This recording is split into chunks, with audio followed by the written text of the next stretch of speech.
Brandon Williams, Haas to his family, was a 33-year-old from Ephraim, Utah.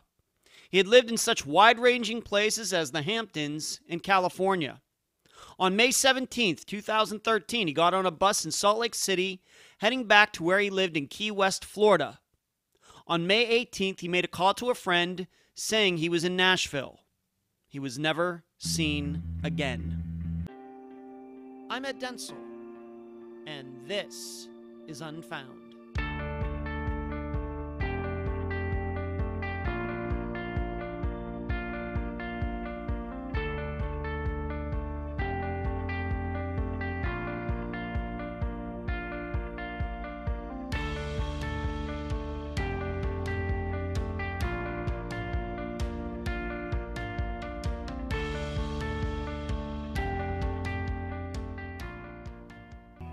Where are you going?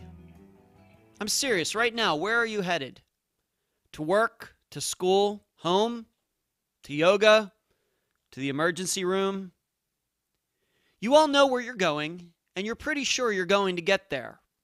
Even though riding in a car, just traveling in general, is the most dangerous thing we do every day. Frankly, our odds of living longer would get better if we never left the house. But we don't sit at home. We have things to do. There are places we want to see, experiences we want to have. In fact, without them, life wouldn't be worth living.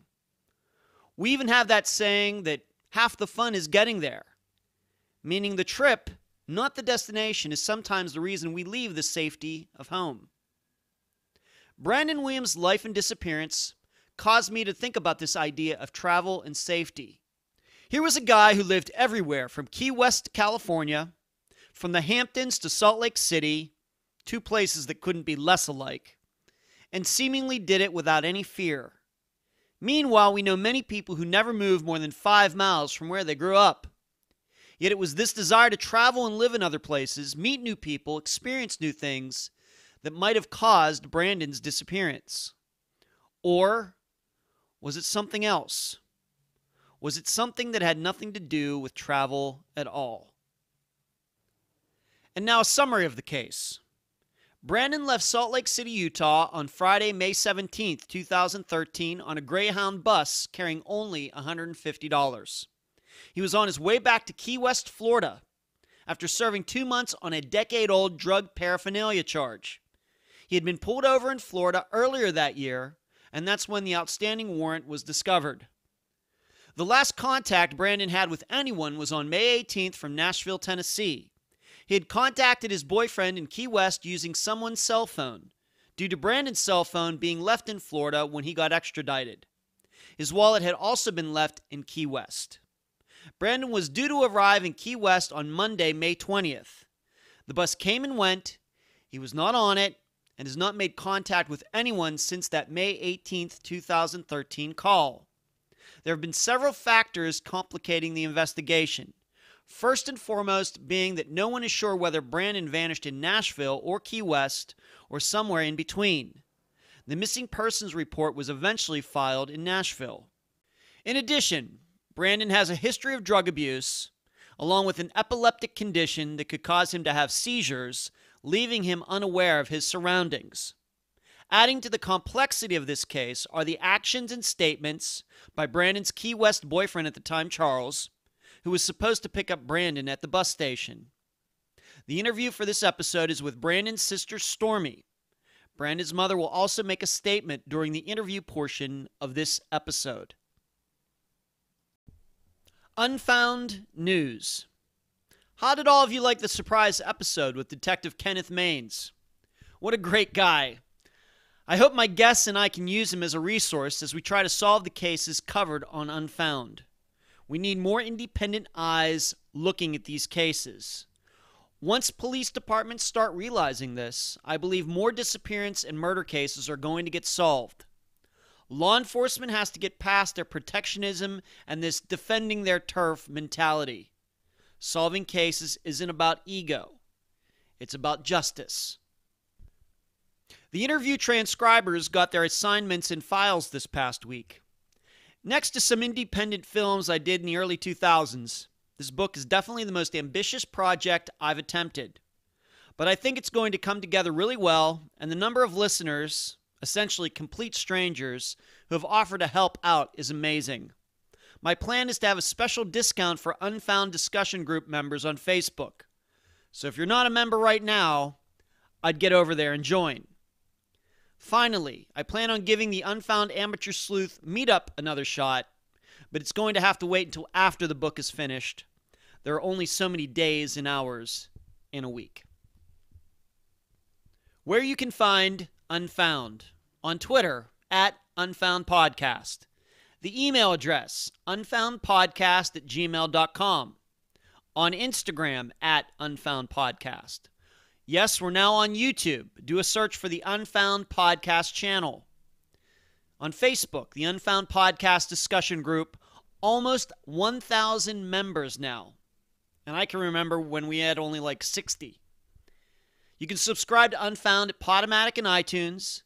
And if you're new to the program and like it, give it a 5-star review. And please mention Unfound to all your friends and neighbors, along with spreading the word on Websleuths, Reddit, podcasts we listen to, and all other true crime websites and forums. I'm so happy to have on this episode of Unfound the sister of Brandon Williams, Stormy Dorsey. Stormy, welcome to Unfound. Hi, thanks for having me. You're welcome, Stormy. Tell the listeners a little bit about your brother, Brandon. My brother, Brandon, he's 8 years older than me, and we were always super close growing up because my other brother is 10 years older than me, and he was always more out of the house, so it was always me and Hoss, and that's what I call him, is Hoss, from the Ponderosa is where he got his nickname from when he was little. He was chubby and bald. And he was my best friend growing up. We would stay up and talk and just I remember like gazing at the stars with him, and he always made me laugh. And he would call me when he lived in California or New York or Florida and just see how I was doing, make me laugh if I was having a hard time, tease me like an older brother should tease their younger sister. So would you say that he was protective of you? He's 8 years older, so when you were 12, he was 20. Was he looking out for you? Yes, for sure. Like, if anyone messed with me, him and my older brother were right there. Very protective. As a sister, it's nice to have a couple older brothers like that, isn't it? Yeah, it really is. What's maybe a childhood memory, maybe a specific childhood memory that pops into your mind when you think of your brother now? Like a time maybe on a vacation or, something like that. Anything that pops into your mind? All I can really think about right now is the last time I saw him. It wasn't a childhood memory, but the last time he came to visit was back in 2011 after our grandpa died. And he was sitting next to me on the couch, and he was picked up like no time had left and was teasing me like no other. And I smacked him on the arm, and he yelled, Mom, Stormy just hit me. And it was like we were children again. He just picked right back up like we hadn't been apart for 6 years. And that would have been like when he was in his late 20s or something like that, right? Yeah. Okay. And but Brandon had a little bit of a tough growing up. He had been attacked by a dog when he was a kid. Can you tell listeners a little bit about that? Yes, when he was about 4 years old, he was visiting his dad with our other brother, and he went to go pet a pit bull, and the pit bull grabbed a hold of his face and ripped off his upper lip, ripped off his ear, and bit his skull. So they had to reattach his ear, and he went through multiple reconstruction surgeries for his upper lip. And so he has a very noticeable upper lip scarring. And if he has a shaved head, you can see bite marks still. And so he's terrified of certain dogs. especially dogs he doesn't know. Did he have any lasting effects from that after that happened when he was 4 years old? Yes, he developed epilepsy, so where he had grand mal seizures. And could those be brought on for any reason? Did they pop up randomly, or were they brought on by stress? Were they brought on by anything else that he might have been doing in his life? Were they completely random? They were brought on by stress, not sleeping like he should. Drugs, alcohol, any of those things could cause an episode of a seizure. And the listeners should know this is going to be important to this case a little bit later. But what would somebody experience if they were to see Brandon have one of these seizures? And what could he tell you about them after he had one? So when he has a grand mal seizure, he loses all control of his body, and he starts shaking, and he will foam at the mouth, and he's incoherent. And you just have to make sure that he's away from anything that could hurt him as he's convulsing. And then when he wakes up, he's very unaware of what just happened. And if someone tries to touch him or anything like that, he becomes combative because he doesn't know that they're there to help him. He thinks that they're there to hurt him. And so you have to be understanding of that. And I remember one time he had one, and my mom called the ambulance, and the ambulance had to come, and he woke up, and they just followed him and just let him walk. And the ambulance drove behind him for a good 15 minutes until he became coherent. Okay. I've never experienced somebody having an epileptic seizure in my presence, but what you described there is what I've heard about them from before, and I'm sure some of the listeners, maybe they themselves have had seizures, have seen somebody have one, so maybe they're more familiar with it than I am. Let's move on to Brandon becoming an adult. Now, he got in some trouble at some point in Utah, and this is kind of how this whole thing with him going to Key West and then coming back to Utah all got started. What can you tell the listeners about the charge that was brought against him originally in Utah that he eventually had to go back to Utah for? He had been in and out of trouble just throughout his teenage years and stuff, and in his early 20s, and he got arrested for possession of marijuana and meth, and possession of a controlled substance, and he had a fine and everything, and he ended up leaving Utah because if he stayed in Utah, he just kept getting in trouble. He could never start over because his friends were in that lifestyle and everything. So he moved to California, and he ended up finding out that there was a warrant for his arrest for possession, but he never came back because he just wanted a fresh start. And he lived for years with that, and we knew about it. And then he was driving in Florida. His most recent living address was in Key West, Florida, and he was driving, and he was pulled over, and they ran his name, and they found out that he had a warrant out of Utah for this controlled substance, and they extradited him back to Utah. Do you remember what year it was? Just approximately, was this 10 years ago that these charges were brought against him, 15 years ago? Can you say? Yeah, it was probably about 12 years ago. All right, and he disappeared in 2013, so yeah. That would have been about 8 years between those charges being brought and then him finally being pulled over in Key West and them seeing that he had a warrant for his arrest. Yes. Okay, great. So that's how he ended up being, and we even talked about this before, as it seems like after 8 years that to extradite somebody the whole way from Florida back to Utah seems very petty.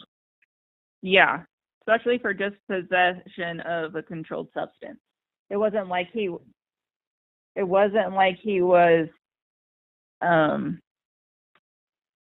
wasn't a violent crime either. Yeah. And even when he went back, he only spent 6 weeks in jail or 8 weeks, something not very long. Yeah, he was booked in the Utah County Jail on March 5th, and he was released May 14th of 2013. So he was 8 years. He's out on this warrant for his arrest. The state of Utah finds him, I guess, or the state of Florida found him, sent him the whole way back to Utah to serve 2 months. Yes. That's crazy. I believe that criminals should pay for their crimes and everything, but even I can say that sounds a little bit outrageous. For me, I think that if anything, they should have just had him serve a sentence in Florida if they were really concerned about it. I think that's possible. Maybe that is possible. I don't know the intricacies of that, but you may bring up a good point there, Stormy. Now, we want to talk about a couple people, and we're just going to talk about them in general terms because these are two names that are going to come up from now on. Please tell the listeners about, we're not going to use last names. Please tell the listeners about Spencer. Who was he? How did he know Brandon? What kind of relationship did they have? Please tell the listeners about that. Spencer was my brother's partner. My brother is gay, and Spencer was his partner for quite a few years. And then they they separated on good terms. And Spencer bought him a bus ticket and gave him money and told him he could start fresh anywhere. And my brother chose Key West, Florida. And they stayed in contact because Spencer had their dog, Hampton, who my brother just adored that dog. And so my brother was still best friends with his ex, and they would talk once a week. How did he and Spencer meet, and how long were they together? Do you know? I know that they met in California, and they met on the beach. And they just hit it off, and they became friends, and then they started dating. And then when Spencer's job took him to New York, my brother moved with him to New York.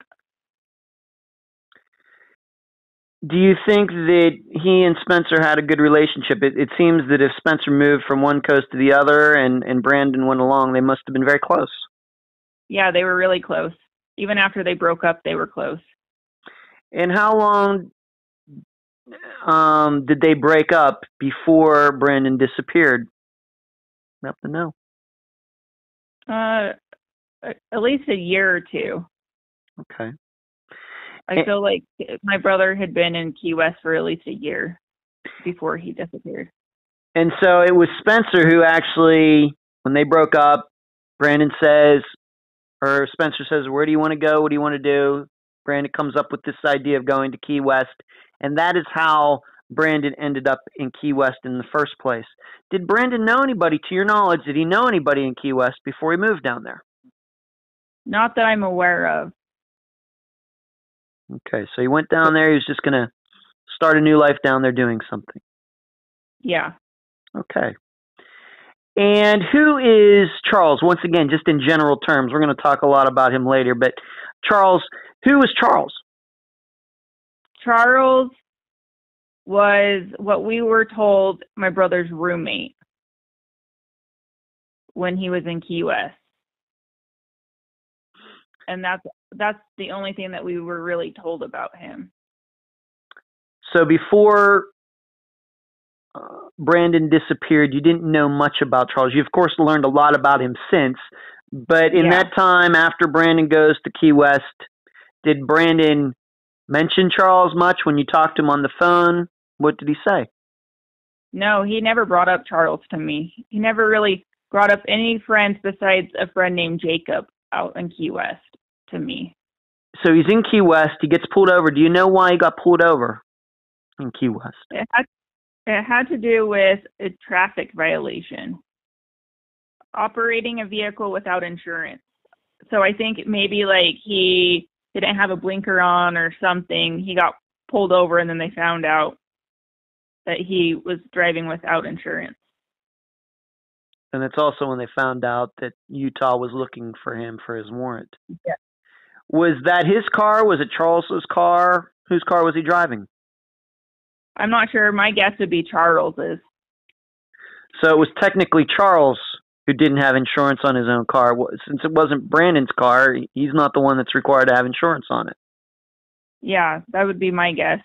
Now let's get back to how this disappearance started. So he's back in Utah for the reason of this warrant. He's been there from early March until like the middle of May. Did you have a chance to talk to him, being that he was now back in Utah where you are now? What did he have to say? What kind of conversations did you have with him? Did you see him while he was back in Utah? No, we didn't see him because I live about 2 hours south from where he was. And all I saw was his Facebook post that he got out of jail. And I wrote him, but he never responded to me because he was getting on a Greyhound bus. So in those 2 months, you never had the occasion to drive up there and maybe see him in jail, or did he not? Would have been a little awkward for you, or what was going on at the time? One, I didn't have a car to get up there. And two, my brother always hated me visiting him in jail. He didn't like me seeing him like that. Did you know that he was going to be getting out of jail on the date that he did? No, I did not. I was actually planning on writing him a letter. I didn't know that he was in jail until like end of April. And I was getting ready to write him a letter. And then life got busy with finals and everything, and I just never got around to it. And then he was released. And that's a threat. Okay. Did you know that he was planning to head back to Key West? Based off of his Facebook thing, yes. He said he couldn't wait to get out of Utah and back home. So it was all intense. He was very energetic about getting back to, I guess, to Key West, to Charles, yes, to beautiful South Florida. Key West, kind of an exotic area of the United States. And I happen to live in Florida, and I've still never been to Key West yet. So I can completely understand why he'd want to go back down there, especially since his time would be served and he wouldn't have this warrant hanging over his head anymore. Yeah. How did he pay for this trip back to? He was going to take a bus. How did he get the money to go back? From what I was told is that the Mormon church paid for his bus ticket, and then Spencer sent him $50 through Western Union, and from what I was told, Charles sent him $100 through Western Union for food, drinks, etc. until he arrived in Key West. So Charles, let me just ask you this. Were Charles and Brandon a couple, do you believe? Were they more than just roommates? Yes, I do. But Charles was adamant when he first talked to us that he was just Brandon's roommate. And Charles, we should say, is not a poor guy. Are you surprised maybe that if he cared about Brandon, he just didn't buy him a ticket, being he's in jail, doesn't have any income? He didn't buy a ticket for Brandon to go back to Florida? Yeah, I find that a little weird. Okay. Especially since he sent him $100. So tell the listeners what you know about this bus trip. Okay, from my research, I know I found out that my brother left Salt Lake City on Friday, May 17th. The last known contact that people had with him was Saturday morning. He was in St. Louis and he contacted Spencer. And then that night, Charles told us that he had contacted him and he was in Nashville. He was due to arrive on May 20th in Key West, Florida, but he never arrived. And did Charles tell you at the time on May 18th that Brandon had called him, or did he not tell you that until after Brandon already disappeared? He told us that after Brandon had already disappeared. All Charles didn't even notify us that my brother was missing. He contacted Spencer, and Spencer's the one that contacted us. And that was, my brother was supposed to arrive on Monday morning, and Charles contacted Spencer that Friday. So, like 4 or 5 days later. Yes. All right, we're going to get into that in a moment too. Here's something that the listeners need that is important to understand. When Brandon was captured, I guess you could say, here in Florida and sent back to Utah, was he allowed to take his phone with him? Was he allowed to take his wallet with him? No, he was not allowed to take any of his belongings. And Charles actually picked him up from the Florida jail before my brother was extradited to Utah. So while Brandon was in Utah serving his time, he didn't have any money, didn't have his wallet, didn't have ID, didn't have a phone, nothing. So that is correct. Okay, so he's headed back to Florida on this Greyhound bus. Do you have any idea how he ended up, if he did, I mean, he called Spencer as well. Do you have any idea how he might have made these calls? Any ideas? The detective that is now over our case said that he found out that my brother had used someone's cell phone. But we don't know who that person might be. No. But from what the detective did tell me, it was somebody with a New York phone number. Okay. So somebody might have been on the bus. Somebody might have been at a bus station. If he was, in fact, in Nashville, maybe took a walk down the street to a restaurant. There's somebody from New York in there. He asked to borrow the phone, and he calls Charles or he calls Spencer. It's a possibility. Yeah. Okay. Let's get back to what you said about how did you and your family find out that Brandon didn't reach Key West? We found out through Spencer. Spencer called us on Friday morning, and he called my mom first and said, I just wanted to let you know that Brandon's roommate just contacted me, and he was supposed to arrive in Florida on Monday, but he never arrived. Just thought you should know. And so Spencer gave us Charles's information, and my mom called Charles, and Charles told us all of that. And he said the reason why he didn't tell us sooner is because he thought maybe my brother got on the wrong bus and that he was delayed and that he would come, but he never showed up, is what Charles had told us. Did Charles have your phone number? Could he have called you directly, you or your mother or somebody in your family directly, instead of calling Spencer? He had my brother's cell phone, so he had access to all of our numbers. But he chose to call Spencer instead. Do you remember how Spencer felt at the time about Brandon not arriving in Key West? Do you remember talking to him about this? Because he obviously cared for Brandon quite a bit. Yeah, he was concerned. And he talked to us about how we needed to file a missing persons report. And that he tried to call Greyhound himself, but they wouldn't give him any information because he was not family or a police officer.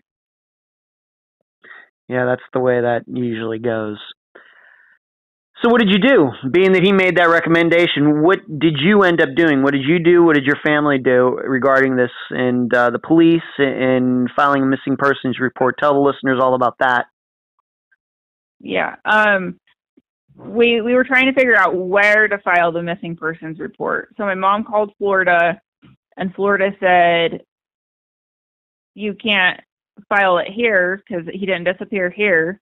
And then so we got thrown back and forth, and we were finally told by, I believe it was Atlanta or Nashville, one of those. They told us that we needed to file it with our local police agency.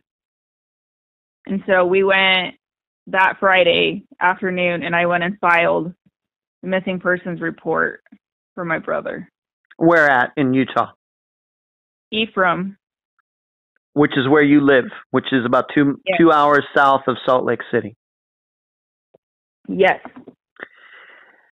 Now, there was some confusion because ultimately this missing persons report, you filed it in Nashville once, of course, Charles told you about Brandon calling from Nashville, but you were first looking in the Atlanta area. Tell the listeners maybe a little bit how that confusion happened. Yes, we actually focused our search for Atlanta, Georgia for 2.5 years, because my mom was led to believe by the police officer here that was over our case that he had talked to Greyhound, and the Greyhound had told him that my brother had made it to Atlanta, Georgia. And so we focused on that and everything like that. And then the officer here didn't really want to do anything more to help us look for my brother, because he said my brother was old enough that he just probably wanted to disappear and that we should just let him go on with his life. And when he wanted to be found, he would be found. And that happens quite a bit when people file missing persons report, because if it is somebody who's 18 or 20, 25, and in your brother's case into his 30s, there's nothing illegal about an adult just deciding he's just going to pick up and go somewhere. But then your focus changed from Atlanta to Nashville. Why was that? It was because there was this John Doe that appeared on NamUs, and this John Doe had some characteristics resembling my brother. And so I contacted the caseworker for that John Doe, and she sent DNA kit to have mine and my mom's DNA taken to be tested against this John Doe. And in the process, she was looking, and she said, "Oh, like, you should be in my region, my case." And so she took over our case, and then as she was looking at it, she said, "I think that you need to focus on Nashville, because that's the last place you really know that he talked to someone." And so she contacted someone she knew in Nashville, and a police officer, a detective, and he agreed to take on our case. And so he spent about a month trying to get a hold of the officer here to transfer the case. And when he did finally get it transferred, he talked to the officer that had originally done it, and he said that he had never actually talked to Greyhound and that he didn't know where we got that information from. Oh. That had to be distressing. It was distressing, because that meant 2.5 years of our focus being in Atlanta, Georgia was for nothing. Wow. And I think that being that this woman did help you out, you maybe should mention her. Who was it? Maybe just use her first name, and what organization was she working for in helping you with this? Okay, so her name's Amy, and she works for NamUs, and it's a national database for missing, unidentified individuals. And she really helped you out in this, didn't she? Yes, she did. She has become our advocate. She took over, and she fought for us, and she gave us like a light that had pretty much burned out. She gave us that flicker of hope again. And how recently did that happen for you? When did that happen? Do you remember? It was about 2 years ago. Okay, so for 2.5 years, you were on the wrong path, and then it was Amy from NamUs who kind of put you on the right path. Yes. All right, that's great to hear. Good for NamUs, and good for Amy for helping you out like that. I need to Yes, ask you, and please. I should say that the John Doe was clearly not my brother, since we are looking for him Of course. still. Okay.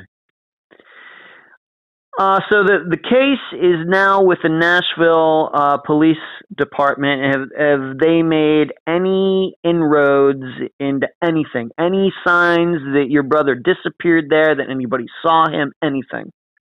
No, he put my brother on the news.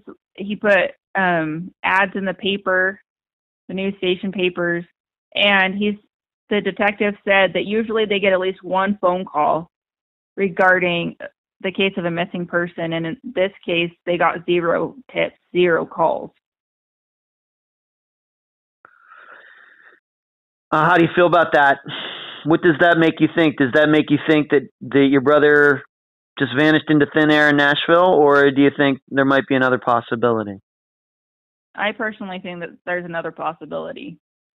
All right, we're going to get to that in a moment. I need to ask you a couple questions about the Greyhound Bus System. Going back to Brandon not having his wallet, not having, as far as we know, any form of ID. Do you have any idea how he ended up being able to get on a Greyhound bus? I mean, obviously he had a ticket.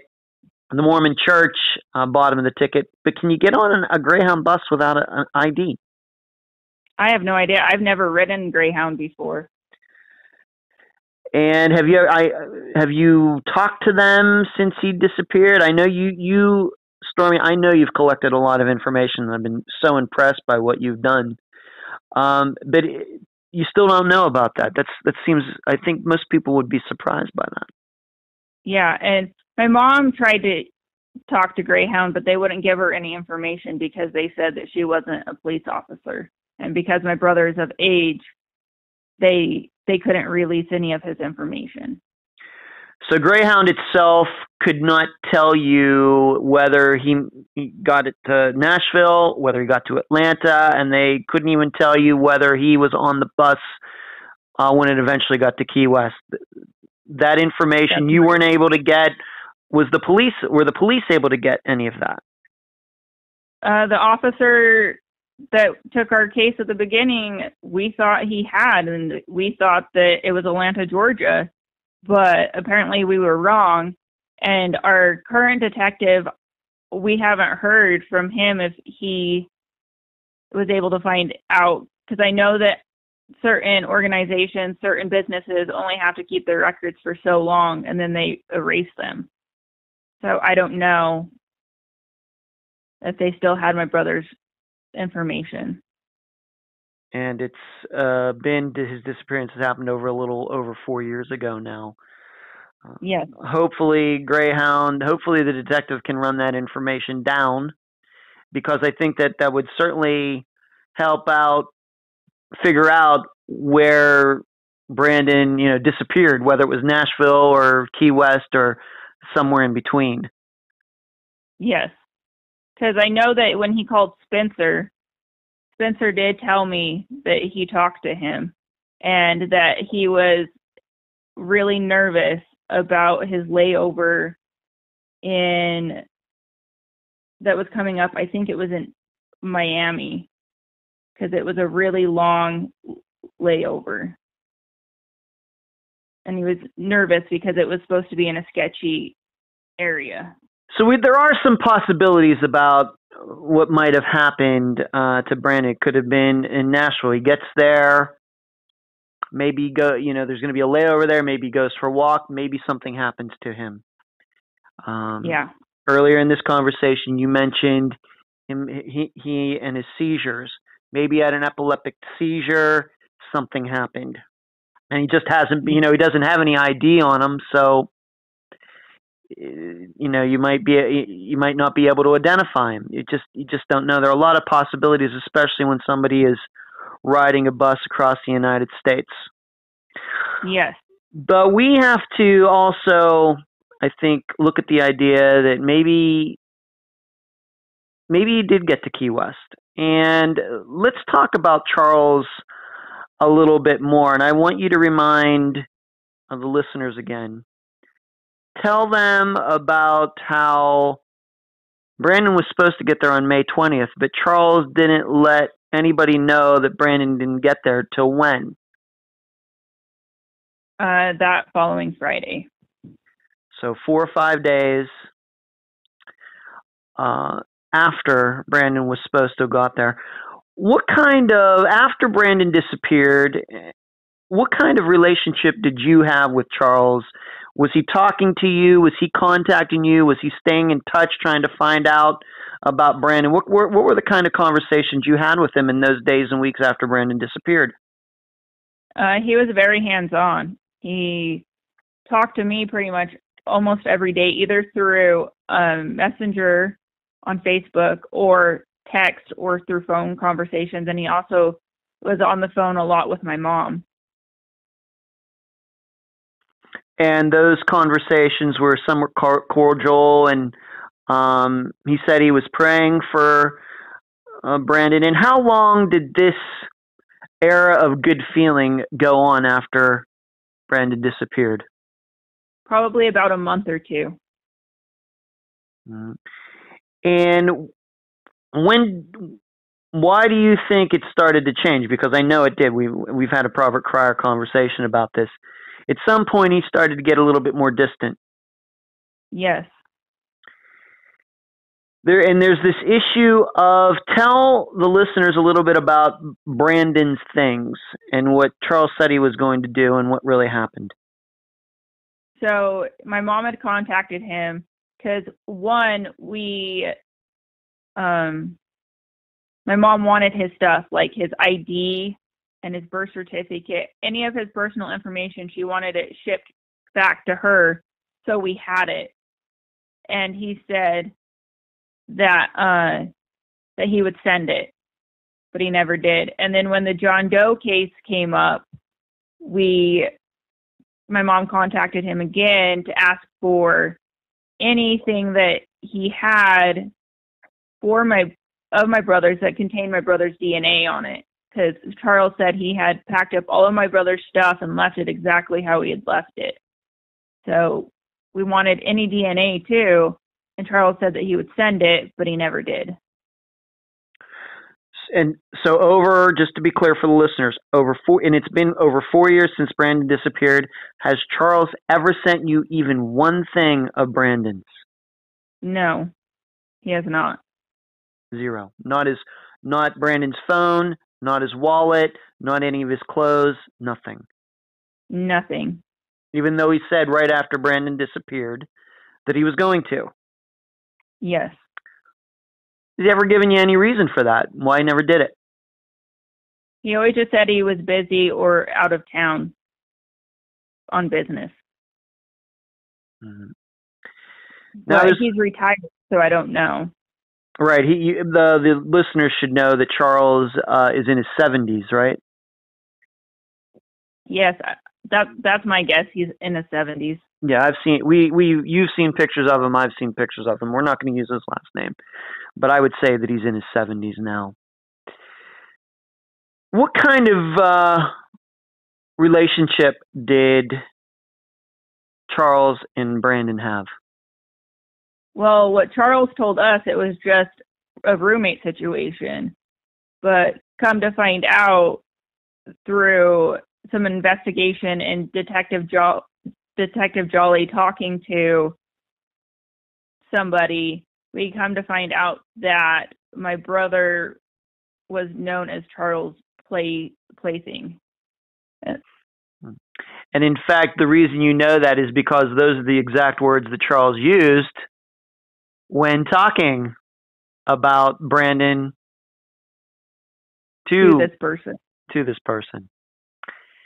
But what did you come to find out about Charles? Is that he actually had a serious relationship with somebody else? Yes, and that's how we found that out, through the same person that told the detective that my brother was a plaything on the side. How do you feel when you hear that somebody just calls your brother a plaything? It makes me sick to my stomach. That's like disgraceful. He's a human. He has emotions. Like, it's dehumanizing. It's like my brother was property. Yeah, I agree, Stormy. So on one hand, he's saying he's praying that Brandon's going to be found, but then when the detective talks to him, he uses kind of a derogatory comment to refer to Brandon.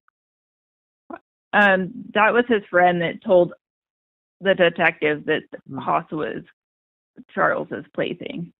To your knowledge, did Charles communicate with Brandon once Brandon got sent back to Utah to service time for those couple months?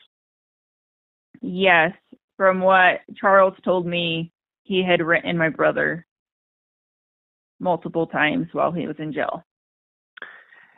And have you or your mother or a detective or anybody, if he did send those letters to Brandon, has anybody ever seen them? Does the jail that Brandon was at, do they remember ever getting any letters from somebody in Florida that were addressed to Brandon in jail? We've never seen them, and I've never talked to Utah County Jail, and I don't think my mom did either, because we were so focused on trying to find out the last place he was that we didn't even think to contact them to see if anybody had written him. Okay. And there's one more thing about Charles. Tell the listeners a little bit about Brandon's Facebook account and how it relates to Charles. After my brother disappeared, I would get notifications from my friends saying, "Hey, I just saw your brother on Facebook." I'd be like, "What?" And so I would write, and then I found his one friend, Jacob, and I wrote him and I said, "Hey, like, have you seen my brother? He was supposed to get there." And his friend wrote me and said, "Why don't you guys leave me alone?" And I said, "What do you mean by that?" He said, "Someone was on his Facebook saying that he was his dad, and he was wanting to know if I knew where he was, and he was very rude to me." I said, "It was not his dad. His dad lives in Utah, and his dad did not have his phone." So Charles was, and then I confronted Charles about it, and he admitted that he had been contacting people saying that he was my brother's dad. Why was he doing that? He said he was trying to find information on where my brother was. Did you happen to see? You did happen to see some of these conversations. Does that look like what it was like what he was doing? I personally never got to see any of the messages because I didn't have my brother's Facebook password. But this friend Jacob, who Brandon got to know, he seemed to think that whoever, if it was Brandon or Brandon's dad, it wasn't acting very nicely. Yeah. How long was this after Brandon disappeared that Charles was caught using Brandon's account? Probably a week after we found out. And then my brother's Facebook went silent. And has never been used again? No. Wow. Once again, was that, do you know if that Facebook account was being accessed from a regular computer or from a phone? It was being accessed from a cell phone. And so it was probably Brandon's cell phone. Did he have like an Android phone or an iPhone, something like that, where you could have? He had an iPhone. He had an iPhone with the Facebook app on it, and so you wouldn't even have to know the password. It would probably already be logged in. Yes. And this is a phone that to this day Charles has not sent back to you. No, because Charles said he's the one that bought the phone for my brother. Okay. But he hasn't shipped. But he hasn't shipped Brandon's wallet either. No. What can you tell? There's something else. Of course, your mother, who is going to make an appearance on this episode in a little bit. But she discovered something else regarding the police department in Key West and how it relates to Charles. What did she find out? If you could pass along what your mother found out about this. She talked to Charles, and she was saying that she was going to file a report in Florida as well. And he said, "You don't have to do that. I already have that covered. My best friend is the chief of police." And to your knowledge, as far as you've been able to tell, Stormy, and I know you know how to do this, has any missing police report or any kind of report been filed in Key West, Florida regarding the disappearance of your brother? Not that I'm aware of. What do you think when you hear that, Charles might be best friends with the chief of police? We don't know if that's true or not, but that's what he said. What do you think about that? It just makes me wonder. Yeah. Makes me wonder too. One more thing regarding another person who knew Brandon, who knows Charles. And we're not going to say this guy's last name, but his first name is Tom. Tell the listeners about what you saw him say about Brandon. Yes.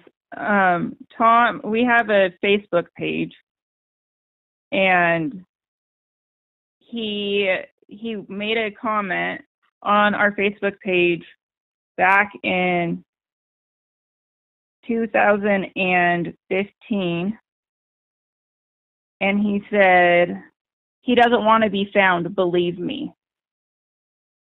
And then I responded, my cousin responded and said, "Why do you say that? Do you know him personally?" And then I responded, and we had a conversation back and forth, and my uncle and my aunt jumped in and talking, and he got mad, and he told us, "Take me off your list."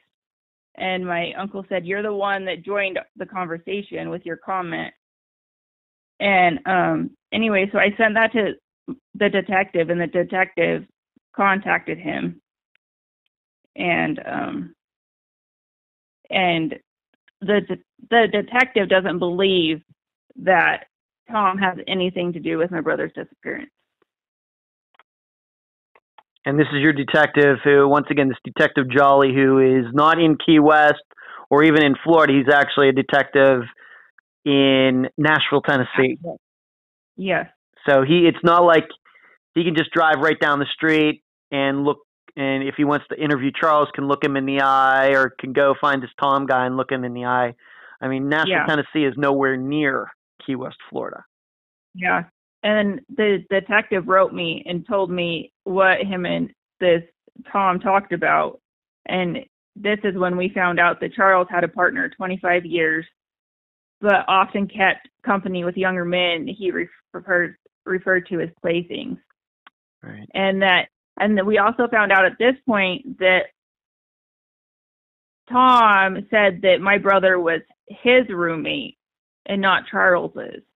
And so we had conflicting statements right there, because Charles was very adamant that he was his roommate, but then this Tom is telling us that my brother lived on his boat for 5 months leading up to his arrest. Is it possible that they were all just living together, or possible? Possibly, but I remember one of the conversations that Charles had with me that he said he had to go pack up my brother's belongings from the place that he had been staying. Right, and why would he say that unless he was already living with Brandon in the first place? Yes. And of course, as we know, that Brandon or Charles had a serious relationship going on with somebody else, allegedly, and we don't know who this other person is. No, we do not. Okay. Could it be Tom? It could be, and we just don't know. All right. Now, this is interesting that Tom said that. Is this the first time you had ever heard of this Tom character? Had Spencer ever mentioned him? Had Brandon ever mentioned him? Was that the first time you ever heard about Tom? Yeah, it was the first time I'd ever heard about Tom. I didn't even know who he was until he commented on our Find Brandon Williams Facebook page. And I clicked on his picture, and that's when I found out that he knew my brother and Charles, because it said mutual friends. Now, what I find interesting about that is that how would he know that, Brandon said he was going to disappear so nobody can find him? Because to our knowledge, there's no record that Brandon ever talked to Tom once Brandon left Florida. Yeah. He said that he had talked to my brother while he was living with him, and that he said that my brother had no remorse or concern for for our family, and that he didn't care about us. Do you believe that? No, I do not. I know that if my brother was mad, he might have said something like, "Man, I can't stand my family," but it's more in anger. But ever since I was young, he always stayed in contact with me. Always. Mm-hmm. And during his disappearance, during this time, we've lost 2 of our aunts unexpectedly, and they were women that he was super close to, that he had lived with in the past when he was trying to get his life together. And I wrote on his Facebook, I reached out to anybody that would have known, that could know where he was, to tell him that our aunts had passed away, and still nothing. It was silence. Now, I need to ask you this, because I'm sure that some of the listeners are going to wonder, and I just have to ask you, while he was in jail in Utah, did any of your family members go to see him? How many how many family members live in the vicinity in the first place? Maybe I need to establish that. So my mom and I live probably about an hour and a half away from where he was. Mm-hmm. And we've already established that he didn't like me seeing him in jail. And my mom was having health problems at the time. And so taking that trip up there is really hard on her, being in the car for that long. And it still is really hard for her to be in that car that long. And his biological dad lives up probably 3 hours from where he was. He saw one of his brothers when he got out of jail. And he spent some time with his brothers for a day, but before he went back to Florida. Yeah, those are the only family members that I know of. He did have some contact with our brother as well. And what do these people remember about Brandon's demeanor? His brother Isaac said that he was just happy to get out of jail and to be heading back home, and that he couldn't wait to get out of Utah. So he's looking, by all accounts, for people who got to see him, people that I guess you would trust. They say that he was looking forward to going back to Florida. Yes, because Utah is really hard for him, because he has a reputation here, so he wanted to get back away from it. I can understand that. Where does the case sit right now, Stormy? As of June 7th, 2017. It is considered a cold case. And our detective is a homicide / cold case detective. But once again, this is somebody who is in Nashville and not in Key West, not even in the state of Florida. That is right. Okay.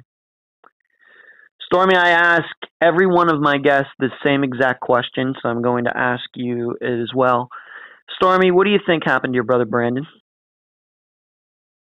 I personally think that he met some sort of demise.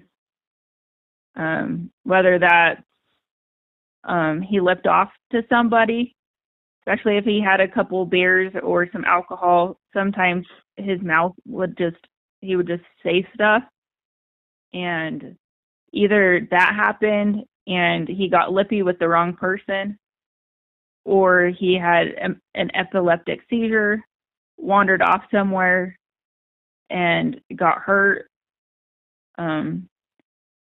that he made it back to Florida and something happened there. And I don't know, there's a part of me that has always went back to the ocean.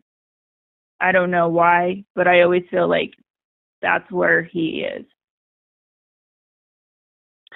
You sent me an email that something that was, I don't want to make of it, and I'm not much into the supernatural or anything like that. But maybe you can explain to the listeners what happened while you were doing some research on the internet, had to do with GPS and Google Maps. Can you explain that to them? Yes. And I'm not one to be into that either. But I was doing research on Charles and just wanting to find out more about him and everything, because he hadn't been sending any of the stuff back, and I just wanted to see where my brother supposedly had been living. So I was looking on Google Maps and just trying to figure out how the distance from where we thought he got off in Atlanta to Key West, how long of a distance that was, all of that stuff. And I walked away from my computer, and when I had left my computer, it was on Charles's address. And then when I got back to my computer, my cursor was moving, and it stopped right in a Gulf area in Key West with a GPS location. And I hadn't moved or touched my mouse at all. It just kept moving and moving and moving and moving, and then it stopped at a certain GPS location. And it was, I don't know how many, several miles offshore of Key West. Yes. All right. Well, I'm not one to believe in that stuff either, but I know many of my listeners, that kind of do believe in those things, and they need to hear a story, I think, once in a while like that, something that's very mysterious. Like that, and the listeners should know that I share the same concerns that Stormy does about what could have maybe happened in Nashville, but also open to the possibility, given Charles' behavior, what this other guy has said, that maybe it is that Brandon did eventually get to Key West.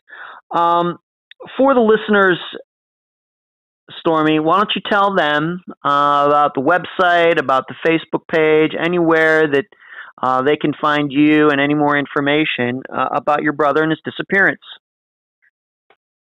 Yes, I created a Facebook page called Find Brandon Williams, and you can find that at facebook.com/findbrandon.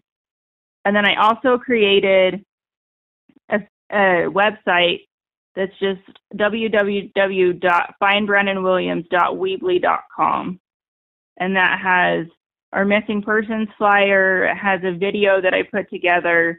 It has some thoughts from his sister, which is me. It has a lot of different aspects of our search. And they can also email us at findbrandonwilliams@outlook.com. Stormy, to my knowledge, and I don't know most of the ages of my guests, but I believe you are the youngest person to appear on Unfound so far, and I've been really impressed with our conversations and everything that you've done. And we're going to talk to your mother here in a moment, but what has this been like for you? It's been hard for me, but I've had to learn how to kind of not push it to the back of my head, but I've had to continue living. I have to work. I still have to do everything that a young adult has to do to survive. But in my free time, that I'm able to, I spend my time searching for more clues, trying to contact people that will post my brother's poster somewhere. I'm making videos. I'm trying to get the word out there.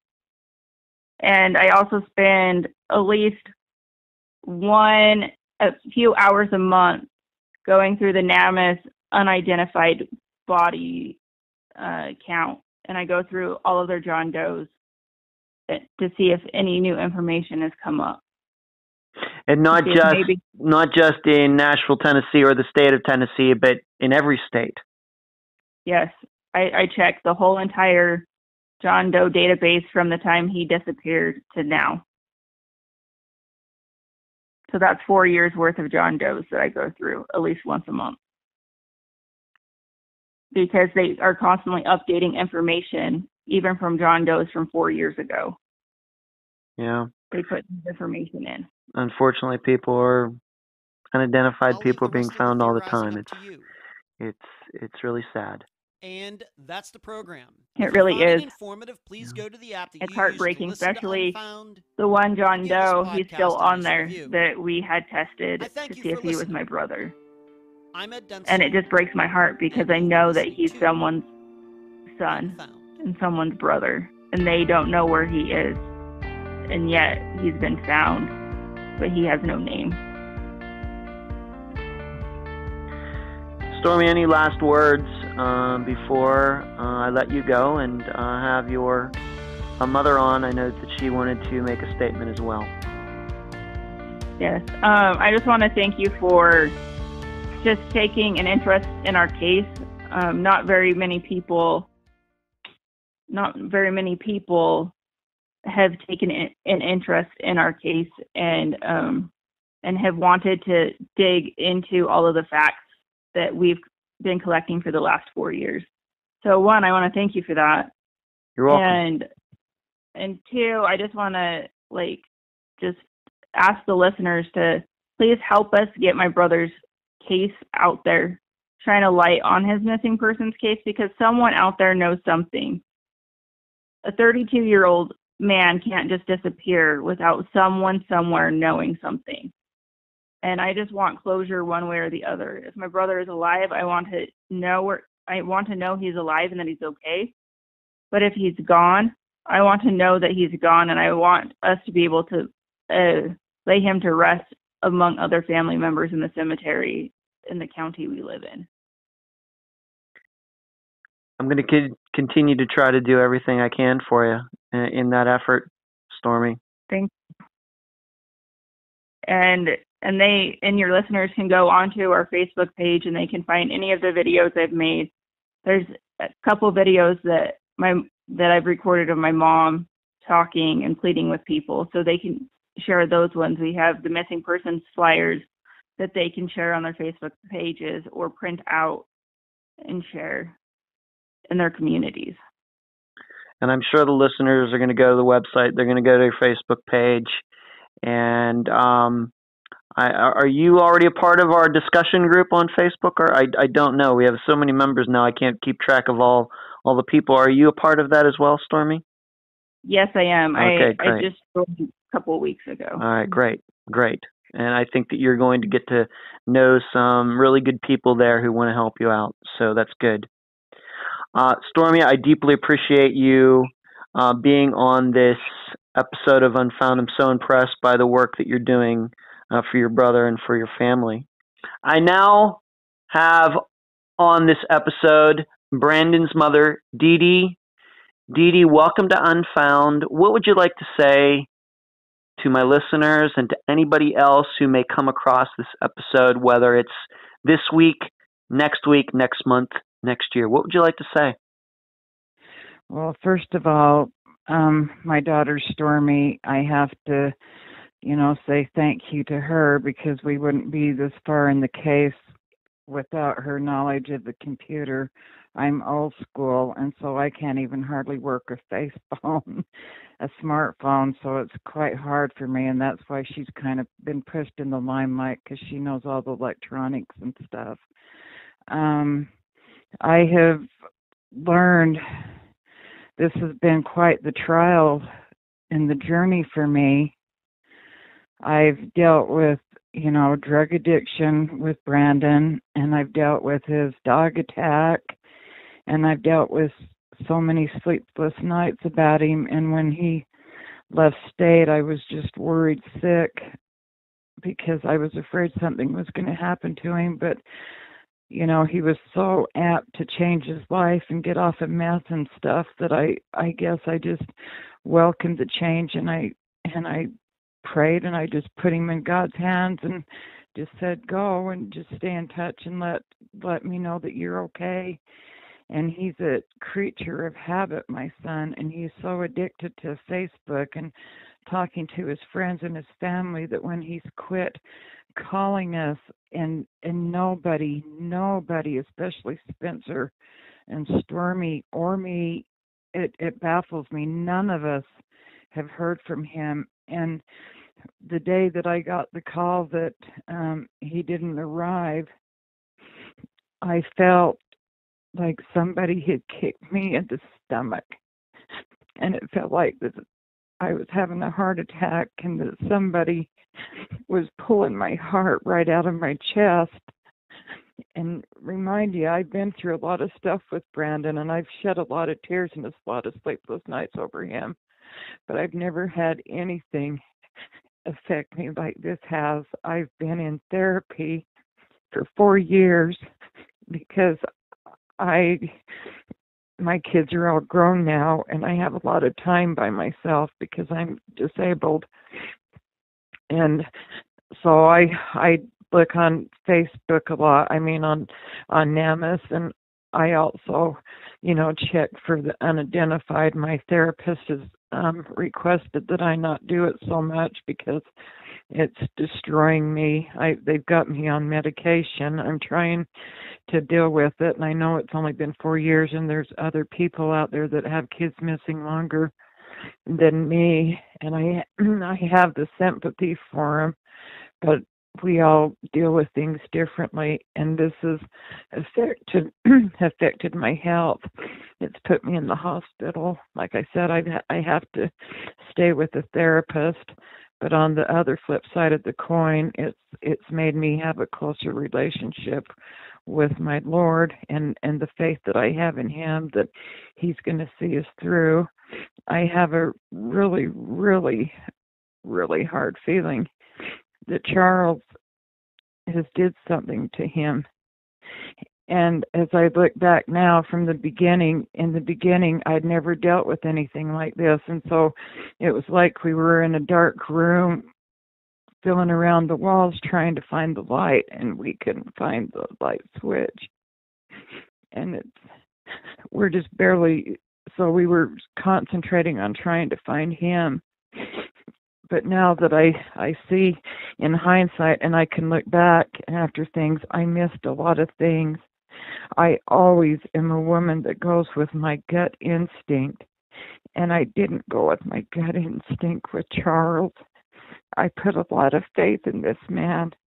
I allowed him to trust him to put this missing report on Brandon in Florida Keys, and he didn't. He broke his word. Told me he'd give me just the simple stuff like his hairbrush or his toothbrush, and he won't. And like Stormy said, he was really very kind in the beginning, but it seems like to me it was like within 3 weeks to a month that he started when I would talk to him, I would call him, have you heard anything? Have you heard anything? And he started getting really mad. Before it was, I'm a Christian, I'm praying, I'll help you find your son. And then within a matter of a month or so, he started getting angry when we'd call. And then he'd say, well, you can't reach me because I'm out of town. And I'm going, wait a minute, you just told me that your roommate, quote unquote, is missing, and you're going to Britain on a vacation? I mean, there's something wrong with this picture.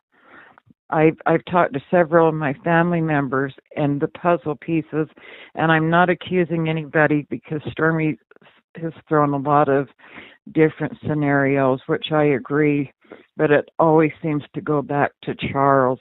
And we've talked to different family members, and they've all had the same feeling that Charles knows something more than what he's saying. And I believe with all in my heart that Hossie made it to Florida Keys.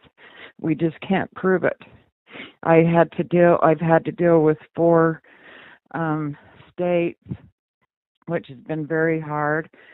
I need the listeners to know that if their children are older, how difficult it is to have the police department to listen to you when a child is, I think they even look for the 20 years olds.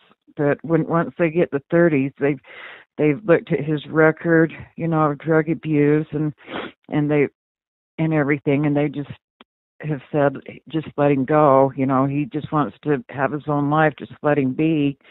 And I find that very odd in society today, that instead of trying to want to help these people, everybody's so willing and gung-ho to put out these Amber Alerts, and I'm so for it, for fighting for the children. But 32 years old, he's still somebody's child, and I think that the missing adults should have just as much importance as a child. There's a big difference, but yet at the same time, I think they're similar too, because they're both somebody's children. Whether Hossie Brandon is 36 now or not, he's still my baby boy, and I just want to know what happened to him, and that's what I want to say. All right, Dee Dee. I know that myself and my listeners are going to try to do everything that we can. This program gets out to a lot of people. I think that you have a daughter who, of course, is doing great work. I've been very impressed. Me too. And like I had told you in a prior conversation, that this disappearance has been 4 years ago. So all of these witnesses and anybody the police need to talk to, they're all still alive. A lot of information can still be collected, and I think that that's what you just have to keep doing, and and you have to rely on your faith that this is going to come out the way you want. Please, yeah, sure. What do you want to say? Sure. I just wanted to say something that I found also odd with Charles is when I had talked to an officer. Can I say his name? Well, that's fine. We'll just leave the names out of it. That's okay. Fine, please. Okay, I had this officer, and I had called and talked to him and told him my concerns about Charles, and I bugged him, and he finally started going out, and he told me that he left several cards on Charles's door saying, call us at the Key West Police Department, or whatever the cards say. And there was nothing. I would call and say, well, have you got a hold of Charles? No, I was put a card there today, but we haven't heard anything from him. And then about the 3rd time, I finally said, don't you find this suspicious? If I come home and I had 3 different cards on my door saying notify the police department, I said, you dang right, I'd be down there wanting to know what the heck was going on and why the cops were leaving cards on my door.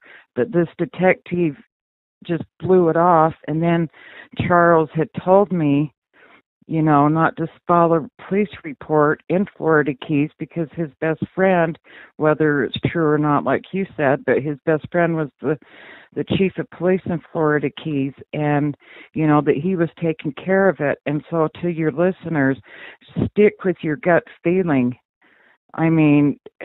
That's all I can say is stick with that gut feeling. If your gut's telling you something, then search it out till you prove it right or you prove it wrong, because 90% of the time your gut doesn't lie. I agree with that, Dee Dee. Thank you. Thank you. Anything else before we conclude the interview that's tonight? it. I just want to thank you very much for taking this on. It's been a horrible 4 years, and it's a journey, and we're learning as we go, and I just thank you for finding us. I don't know how. We have a saying, to be frank, it's my job to find people like you. So I thank you very much. You're welcome. That's all I have to say. You're welcome, Dee. And that was my interview with Stormy Dorsey, sister of Brandon Williams, with a closing statement by Brandon's mother, Dee Dee. I'll say it again, I'm deeply impressed with all the information that Stormy has collected, and she's so well organized with it as well. I knew when she told me something that she had the paperwork or a screenshot to back it up, and that is what's going to keep this case alive until Brandon is found. This case reminds me a lot of the disappearances of Lola Catherine Fry and Shannon Turner. Drugs were involved in both of those cases, along with the fact that each of these women were involved in relationships that could have led to violence. The difference in those may be it's somewhat clear what happened, although the police haven't been able to prove it. There are a couple more facts all of you should know about this case, a couple points that we didn't get into during the interview. As far as Charles goes, I discovered that he was at least at one time very good friends with Ted Turner. Yes, that Ted Turner. Sailing with him back in the 1970s. So it's easy to believe he actually is best friends with the chief of police in Key West, but I'll get back to that in a bit. As far as this guy Tom goes, he is also a prominent sailing person in Key West, running in those upper crust circles. As far as Spencer goes, I found this out actually after the interview. He actually sent Brandon the $50 while Brandon was on his way to Key West, not before Brandon left Utah, which was my original belief. And at no time did Brandon mention to Spencer getting any money from Charles, that being the $100 that Charles allegedly sent to Brandon before the bus trip started. So, did Brandon not mention the money from Charles because he didn't get it? Or because he was double dipping from both Spencer and Charles? My impression is that Brandon would have told Spencer about the $100 from Charles, but you never know what somebody will do if they need money. So, it's just hard to say. However, it leaves open the door to the idea that Charles never sent any money to Brandon, thus making Charles look more suspicious than he already does. So, what happened to Brandon Williams? You should know that when I first got involved in this case, I didn't know anything about how he originally lived in Key West and then got sent back to Utah and then was on his way back to Florida. All I knew was that he was in Utah, got on a bus, somehow disappeared between Utah and Key West. That's all I knew. So as you can tell, I've learned quite a bit about Brandon's disappearance in the last couple weeks, and really it's because Brandon's disappearance isn't that well known. But there's a piece of information that really isn't, I guess, directly connected to the disappearance that sticks out to me to be the most curious part of this whole story. And because it's so curious, I can't help but think that it actually is connected to his disappearance. It's just the connection hasn't been made yet. And it's a piece of the interview. We mentioned it between Stormy and myself. It's just you might have even forgotten it at the time, even though I commented on it at the time. It's a point that seems really, really odd. And I want you to know that I know this could easily be a case of Brandon's demons getting a hold of him on the way back to Key West. Maybe he went to get drugs somewhere with the money that he got from Charles and Spencer. Maybe he had an epileptic seizure that he's still unidentified in Nashville or some other city. Very, very possible. But the fact that sticks out to me the most and is the most odd is Brandon being shipped back to Utah on an 8-year-old drug charge, for which he only served 2 months. I still can't believe that happened. I'm not saying it didn't happen. We know that it did happen, and there is paperwork to show it. But I guess I'm just a little incredulous about that. Does anybody know if this is a common practice for states? By my estimation, Utah spent at least $1,000 to bring back a guy who only spent 2 months in jail. I wouldn't say that's the greatest use of taxpayer money, would you? Not to mention, it seems Brandon kept himself out of trouble over those 8 years while that warrant was out there for his arrest. Because I couldn't find any charges against him in any of these other states that he lived, from California to Florida to New York. Nothing. So I'm going to ask you a very serious question. I'm totally serious about this. Was Brandon set up the day that he got pulled over in Key West? Could it be that Charles wanted Brandon to get caught and make sure the police would let Utah know about catching Brandon, and insisting that this druggy Brandon be sent back to Utah? Remember, Charles was the one who said he is best friends with the police chief. Furthermore, he called Brandon his plaything, quote unquote. And I'm also pretty sure that Charles knew that Brandon had an outstanding warrant. I'm sure it came up at least once in one of their conversations. As an example, flip this around.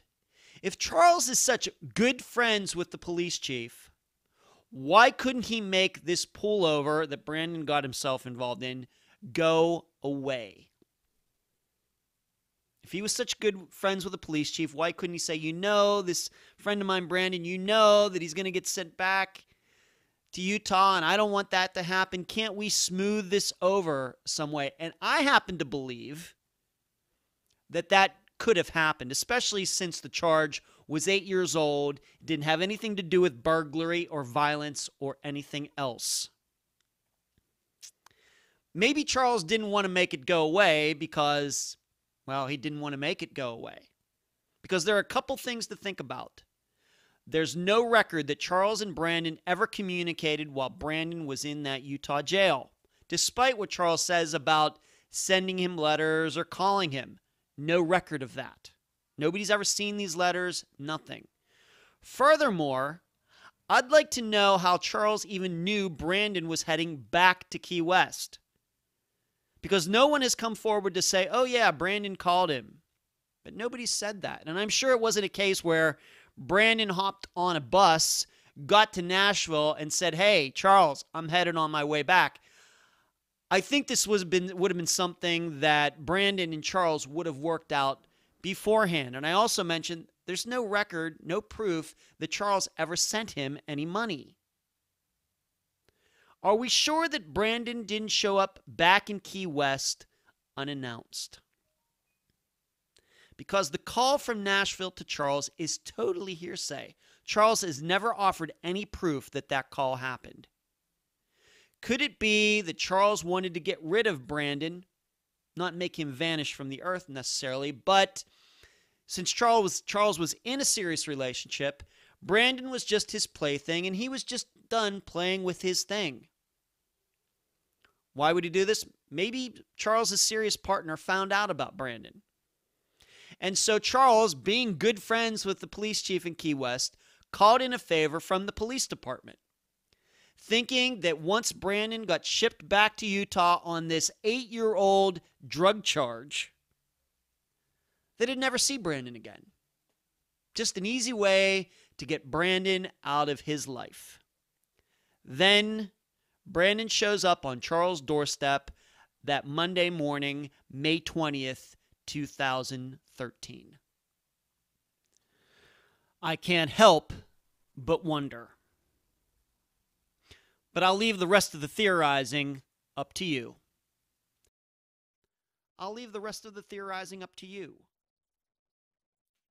And that's the program.